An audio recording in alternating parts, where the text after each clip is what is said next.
Have you ever seen Legends of the Fall? No. It's a Brad Pitt movie. Anthony Hopkins is and a couple other people are in it too. But basically, it's right around the World War One time, and this rich ass white family lives on their huge estate out in like Montana or something. And the boy gets in his head that he's going to go fight in World War One for freedom or whatever.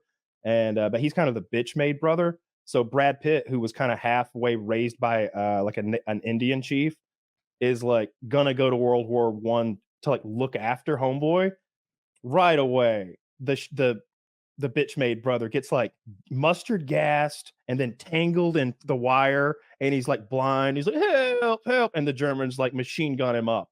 Well, Brad Oh, Pitt jeez. loses his shit and he channels all that like savage Native American shit that is the other guy taught him. And he starts sneaking around at night and he jumps into the foxholes and kills Germans with his hatchet. And he's scalping them and cutting their hearts out and shit. It's Wow. crazy. He rides back into camp all like covered in blood with German scalps, and they send him home right away. Dude, no Wow, one that's covers intense. their face in like the blood of their enemies post AIDS scare. Oh, it wasn't. No, it was the blood of his brother because he couldn't get his brother's body home, so he cut his brother's heart out, and he's holding the heart. Brad Pitt's holding this heart, and he's just having a meltdown looking at it. And he takes the blood and like rubs it all over his face. That's and then he upsetting. Wow. If someone Yeah. tried to comfort me, they're like, your brother was killed in the battle, but here's his heart. I'd Brad be Pitt like, cut it out. what's wrong Yeah. with you? Get out of here. He mailed it home. He mailed it home. He's like, sorry, Dad, I couldn't get like Billy out, but here's his heart. So you can bury it next to Sarah or whatever the fuck. Oh, But yeah, Brad Pitt goes hard in the paint in that movie. That is sounds pretty like hard. an intense movie. It's more of a love story. It's What? Yeah, it's a big long epic with because there's a girl who's like the love interest of both bitch made kid and Brad Pitt at one point. This whole love triangle. It's a long ass movie, but the World How War One long is stuff's it? awesome. Fucking 2.5 hours probably. Oh, wow. Nice and Man, long. it seems like modern movies are getting longer and longer.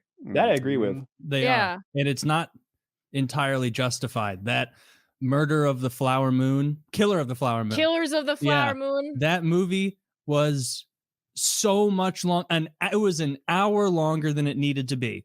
An entire hour. Like it was. There was a scene I was watching. My brother and I were watching it, and like this scene came up for like a minute, like probably 80 seconds. That just showed a still, like slowly zooming in through a foggy window, showing a farm burning. And this is 2 hours and 10 minutes into the film, and you're like, dude, you're spitting in my face right now, Scorsese. You know what you're telling me with this scene? You're telling me my time's worthless. Like, Actually, Every scene in the movie should be adding to the story, progressing the plot. It should mean a thing. You shouldn't get there and be so. No, maybe he had a purpose for that. I haven't seen the movie, but I think, but knowing Scorsese in his later years, Taylor, I would bet on you and say that, man, he probably could have cut 5 seconds of that 8-second hold on the fire away, and they'd have still understood that the cabin was on fire and this was a big deal. easily. Right? Yeah, we're not watching The Departed anymore from him. He needs to hang him The up. Departed is such a gem. man. Like, Yeah, Departed was great. Killers of the Flower Moon. dude, when they blow Homeboy's head off in the elevator, like 3/4 of the way through, it's just like, whoa, you can't kill DiCaprio. That was great. It was kill out of nowhere. I do have an opinion on Killers of the Flower Moon. I don't want to spoil it too much, but I will say this. There is no ending. It's just him coming up, and this is how it would have ended. Just it felt like, okay, so you give me a long ass movie and you're not even going to finish it. You're just going to tell me what happens at the end with a jazz band playing behind you. This was such a waste of time of a movie. That sounds dreadful. It was. Are you watching mostly like great movies, or are you watching silly movies too? I guess you said Power Rangers. That answers that. I'm watching a healthy mix, I would say. Some great movies, some movies that a lot of people have already seen that I haven't seen, like RoboCop. And just some classic movies, but also some really goofy movies. A movie that I watched recently. Goofy movie, that's a good movie. Poultrygeist. Have you heard of that? Poltergeist? Poultrygeist. Not poltergeist, poultrygeist. Oh, I thought you said it incorrectly, and it was going to let it slide, so as not to embarrass her. Poltergeist? Is that like Poultrygeist? an anti-meat eating thing? Poultrygeist, Night of the Chicken Dead is what its full title is, and it's so weird. It's so goofy. It starts off funny, and then it goes into really gross, both gore and body humor territory. I'm like, I'm not a this big is the fan kind of movie my son would watch. I am like instinctively asking you what year it came out and guessing how long it is. You mean body horror or body humor? I don't like body fart jokes humor. or I don't like fart jokes, but I equally don't like when the horror is, oh no, our skin's falling out, like cabin fever, where they get that like skin melty disease. I'm not into that. I'm not scared. I'm just annoyed. It's more intense than fart humor. There's it's a very pivotal moment. There's this fat guy who eats this pulsating egg, and in order for this egg to come out of this guy's body, this guy just shits everywhere, and I hate that. And I'm like, I wish I didn't see this. It showed him shitting everywhere. Yes, it did. It showed him. That can be on the cutting room floor. I don't even like those parts of Jackass where Danger Aaron or whoever poops. I always flash forward through those. I skip the paper cuts. I skip it too. I'm like, I know what happens here. I know what happens. I don't need to see it to know what happens here. I've seen this little model bathroom before, and I know what's about to cover the entire little fake porcelain toilet. Is this a disgusting turd? Yeah, it's I don't. So like you don't like what was that? What's that guy's name? Cronenberg, is that right? Who does the crazy body horror? You don't mind that? I've only seen the Fly. I've only seen the Fly. It's both gross and also incredibly impressive with the practical effects. I'm like, wow, this is his really latest done movie well. is his latest movie. I think it's either him or his son's movie. They both direct weird shit. But Crimes of the Future with Viggo Mortensen was so like weird. It was just odd. It wasn't great, but it was well made, and it was this whole new futuristic dystopian world where the performance art was like open, like vivisection, essentially. Like so, Viggo Mortensen's deal is he gets dissected, opened up, and like his organs. Oh, that's the thing. He's mutated in such a way that he grows these mutated extra organs in his body cavity, and his female sexy partner cuts him open and removes them for like this audience of rich snobs.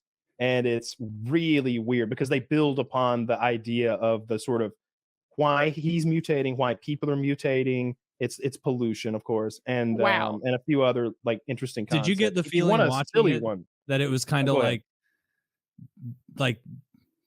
a smell your own farts kind of movie?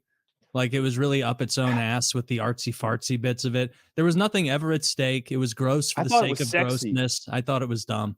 I thought there were some sexy parts, honestly. Like there was what's the chick, Kristen Stewart is in it, and she's like, he's got this weird biomechanical chair that looks like a rib cage with legs that sort of feeds him. It jiggles his body in such a way that it like helps him digest. He's so mutated. This thing needs to like massage his midsection, and but it looks ridiculous. Him about like the mechanism by which it moves looks like the way, like remember Pee-wee's Playhouse, the mailbox? Like it kind of like it's a little saunters silly. in, sticks in. It looked ridiculous. Kristen Stewart shows up and she's wanting to like masturbate in this chair. She's wanting to like have sex with them on the chair. Like the chair. It's this extravagant luxury that she's like, wait, she's there to repair something. She works for the company that makes them. She's like, you've got an L500 auto digester chair, and he's got all these gadgets because he's rich. It's a really fucking weird I want Woody to watch this movie because I know I know more than I've ever known anything in the world that he would be on my side that it sucks. Oh yeah, bad. I thought it was bad too. After it was over, I don't know. I was like, kind of interested. Kristen Stewart does what? I'm pretty sure she gets naked. She doesn't even, or maybe she does. I don't remember. Making her titties out. I think she lezzes out with the other repair lady who's maybe this a bad movie. Oh, it's great. She's eating her butthole in the chair. You got to watch this movie. Wow. I do. No, none of that's true. Maybe most just the highlights. Oh, damn it. You had me. I was like, fuck, I guess I really wasn't paying attention. You're like, there was analingus. What the? Personally, I am more into movies like Yo Jimbo and Doctor Strangelove. I'm not really into gore that much, but I really do like uh movies where there's a heavy emphasis on satire, like Doctor Strangelove. Have you seen that movie? I have Yeah, not. I begged you to watch it and then had it put on the Plex for you about a month and a half ago, and you laughed in my face like usual. I'm and then kidding. I watched it. I'm joking. I watched it. Just give me a refresher. He didn't watch it. What do you think of George? What do you think of George C. Scott's performance? You know, he was good. I thought it left a lot. I love to be him in desired. Patton, but man, as the general, he was incredible, right? He's more of a side character for me. I don't put that much stock into his performance. Either way. Okay. Who is the guy? There was a guy who I forget his name, but he was both a military guy and he's also the German doctor in the wheelchair, and he was doing both performances so well. And It's there's really a guy who reminds me of Tim Robinson, actually, which is why I think I like the movie so much. There's a guy who he looks like him and he acts like him. I'm like, what is going on? This is from the 60s. How did Tim Robinson get here? You know? He's the I think you should leave guy, right? Yes, he is. Okay. I've Has seen anyone some of else those seen films. Goon? Those movies? There's two of them. The hockey movies? Yes. I've seen both the hockey movies. Goon. Yeah. I don't know. I Was think I've seen Stifler? the second one. The first one's really Yeah, good. I think so. The first one is one of those movies that, like, when it came out, it got reviews where people were like, you know, this movie with its cast of retards is actually good. Like, check this out. Like, you know, it's not going to win any awards. It's not Slapshot, but it's good. If you want to see? I like Go it ahead. more. I like it more than Slapshot. The second movie, I thought, took the good elements of the first movie, leaned on them too hard to where it was like a little weird. Like, okay, guy retires, works at an insurance company. He's no longer a hockey player, and he's kind of struggling to find happiness. And his mentor auto asphyxiate masturbates, like he hangs himself David while also Carradine. jerking off in It's a good time. and I was just Fun. like, I don't know, they're pushing it a little hard, like the whole like raunchy. There's one guy who curses so much it's like a profanity Tourette's, and he can't say 3 words without one of them being bad. I just remember that A little one scene in extra. the first one being very funny where the goon like has to start rooming with the skill player, and he's like, it's like, there's one rule in this place: don't touch my fucking Percocets. Like, then that was it. Is that he was just a perk addict, and he was just like, there's only one rule: don't touch my fucking Percocets. We won't have a problem. It was a good movie. I really like it. What kind of comedy movies do you like, Mint? Or are you not big on? It really is hit or miss with me when there's a movie that's labeled itself as comedy. I like comedy movies that are more satirical and comment on like society. How did you like RoboCop then? Because that's what that is, huh? I liked RoboCop. I felt like RoboCop was very, very actiony. Like I felt like it was more actiony than comedy in some aspects. Oh, for sure. I really like the interspliced dystopian TV commercials. They're ridiculous. I like the Jesus allegory. So you've got Peter Weller's character getting crucified, being resurrected from the dead, and then walking on the water at the end before self-realizing and becoming Murphy again and not just RoboCop. But the satirical part of it, of like big corporate America taking over, was super ahead of its time. I think, because you have Globotech or whatever it's called. I'm spacing right now. Like, they privatize the police force. They take over Detroit. They predicted the fall of Detroit, Detroit going bankrupt and everything, except in this world, it allows this corporation to just buy the city, tear the city down, and like put in their new high rises or whatever. But to do that, they first privatize the police force to drive crime sky high so that, every property values diminish and they can buy everything. I love that one. But Paul Verhoeven's really, I love the blanks. Starship Troopers is the other one that I would recommend if you're on a kick like that. Ooh, actually, speaking of movies, what movie would you recommend me watch? Starship Troopers Starship is Troopers? because that's also Verhoeven. So Starship Troopers based on this this novel. I don't know if there are multiples of them, but the whole thing. Some people see it as a dumb action movie, and you can watch it for that. But the point is that we're looking at a Nazi future where not only has there clearly been some racial purification of South America because we're in Buenos Aires and everybody's white, but also the military and veterans are in control of society. It's a totalitarian, fascist, military driven government, world government, and it's interspliced with those same sort of ads, but they're from the military. You're learning about the enemy, and the enemy is the bugs, the alien bugs that we got to go. We got to go to their planet and kill them because they're trying to get us. And it's like, but they don't have spaceships. How do they? No. They're after us. They 9/11'd us, and they even have like a false flag 9/11 in the movie, and we've got to go get them. Wow, it's like the real 9/11. I think it was before 9/11. It was before 9/11. They predicted 9/11. They did. Damn, Starship like the Troopers. Simpsons did. Some of those, have you seen those pictures they'll use sometimes? They'll be like, the Simpsons predicted this. And it's like, I get sometimes these can be fun, but like, don't include the 50 million stretch examples. Like, just include the good ones. They'll be a little more compelling. You weaken your good cases when you add the bad ones. Exactly. And it's like they've made 800 episodes. You're going to be, heard of, like, they probably have a lower right ratio than fucking Alex Jones. Just going on ratios, because at least Alex Jones is right about like frogs and shit. That, and it doesn't. It's so bad it's good. I don't usually say that about movies. Usually I think bad movies are bad. The Room is one that I enjoyed watching. Yeah, maybe it's it's the like fucking Sick Sexy. when they play, like, they go to the roof at one point. He's like, hey Chris, let's go to the roof, we can chat it out. And then they go up there and they're like standing 3 feet from each other, and they're both in frame, and they're throwing the football maybe 30 inches to and fro with each other. Because it said throw football back and forth, and they had to do back and forth. And then like the background, there's no movement. It's just a still of a foggy day in San Francisco or some shit. Like it's so bad it's good. And I like those so bad they're good movies sometimes. The thing is, like, they can't try to have made it bad. They can't be like, get a load of this horror movie we're going to make so bad people are going to joke about it. Like, it needs to be a sincere attempt that falls flat. Yeah, I promise you, Samurai Cop is that in spades. It's so bad. I watched it when we were in Colorado with Dirty, and we were just dying laughing.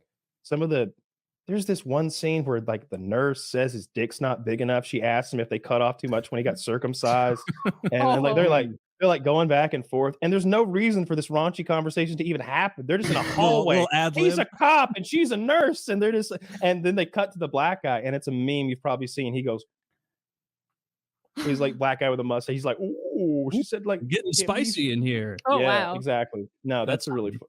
Well, as far as movie recommendations, Mint, have you seen Lord of the Rings? Which one? The whole gaggle, all 3. I've only seen the first one. All right. Well, then I recommend you watch the second and the third one, and that's about it for me as far as movie recommendations. You have to watch Lord of the Rings. The fact you haven't seen the rest of the way. Just no. Don't listen. Oh, is it Walking Simulator? No, it's the it's the best movie series of all time, and I've seen dozens of films. Like, it's far and away the best. Are there any other walking films you enjoy, Taylor? All 3 Lord of the Rings. Like, but you need the walking to show how far it is. Like, Mordor is not a hop, skip, and a jump. It was quite a trek. You can't simply walk there, I'm told. Yeah, Mordor, you can't just, skip in there. You got to do Someone showed a map the other day, like, super, of course, they use the United States to compare, like, and show Frodo's journey. But it seemed like he walked from, like, South Georgia to, like, up to Missouri, where Taylor is, and then hung a right and went all the way to Kentucky. Like, it was a big, long thing, but it didn't take him years and years. The crazy thing about that they gloss over, thankfully, in the movie is they find the ring. Gandalf, like, tells Frodo, he's like, keep it secret, keep it safe. And then he goes to, like, Minas Tirith, right? Isn't he gone 18 years before he comes back, and they like follow up on the ring?